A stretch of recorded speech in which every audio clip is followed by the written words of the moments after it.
জেনে নেওয়া যাক ডক্টর ইউনুসকে নিয়ে কিছু তথ্য। শান্তিতে নোবেল জয়ী অর্থবিদ অধ্যাপক মুহাম্মদ ইউনুস 2006 সালে তিনি নিজের প্রতিষ্ঠিত গ্রামীণ ব্যাংকের সঙ্গে যৌথভাবে শান্তিতে নোবেল পুরস্কার পেয়েছিলেন। ক্ষুদ্র ঋণের ধারণা নিয়ে 1983 সালে পূর্ণাঙ্গ বিশ্ব সাহিত্য ব্যাংক হিসেবে জন্ম নেয় গ্রামীণ ব্যাংক। ডক্টর ইউনুসের উদ্ভাবিত এই মডেলের ভিত্তিতে বিশ্বজুড়ে বহু প্রতিষ্ঠান গড়ে উঠেছে। 70-80 দশকে গ্রামাঞ্চলে বিদ্যুৎ সংযোগ চালু করতে পল্লী বিদ্যুতায়ন কার্যক্রম যেমন ভূমিকা রেখেছে, তেমনি গ্রামীণ শক্তির মাধ্যমে সোলার হোম সিস্টেমের দ্রুত বিস্তারের কাজ করেছেন ডক্টর ইউনুস। জাতিসংঘ ফাউন্ডেশনের 2021 সালে চ্যাম্পিয়ন অব গ্লোবাল চেঞ্জ পুরস্কারে ভূষিত হয়েছিলেন ডক্টর ইউনুস। 2024 সালের 22 মার্চ আজারবাইজান গভনবি ইন্টারন্যাশনাল ফাউন্ডেশনের আমন্ত্রণে এক অনুষ্ঠানে দ্য ট্রি অফ পিস পুরস্কার দেওয়া হয় তাকে।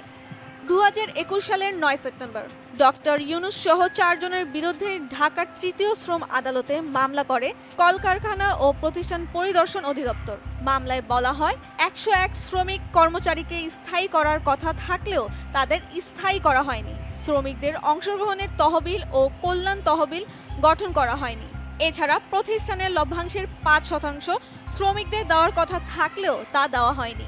2023 সালের 30 মে ডক্টর ইউনুসকে প্রধান আসামি করে আরও 12 জনের নামে মামলা করে দুর্নীতি দমন কমিশন। মামলায় গ্রামীণ টেলিকমের শ্রমিক কর্মচারী কল্যাণ তহবিলের 25,22,06,780 টাকা আত্মসাৎ ও মানি লন্ডারিং এর অভিযোগ আনা হয়। খাঁচার যদি ততদিন টিকে থাকে আমরা সবাই মিলে খাঁচার ভেতরে থাকবো, এটা আমার কাছে খুব ভালো লাগে। একই বছর 5 অক্টোবর দুদকে যান ডক্টর ইউনুস। পরে সাংবাদিকের এক প্রশ্নের জবাবে তিনি বলেছিলেন, আমি কোনো অপরাধ করিনি, তাই আমি শঙ্কিত নই। 2024 সালের 7 আগস্ট এই মামলায় ডক্টর ইউনুসের 6 মাসের সাজা বাতিল হয়। খালাস পান তিনি। শপথ গ্রহণে এখন তার আইনি কোনো বাধা নেই। ডক্টর ইউনুস 1940 সালে 28 জুন চট্টগ্রামের হাটহাজারী উপজেলায় জন্মগ্রহণ করেন।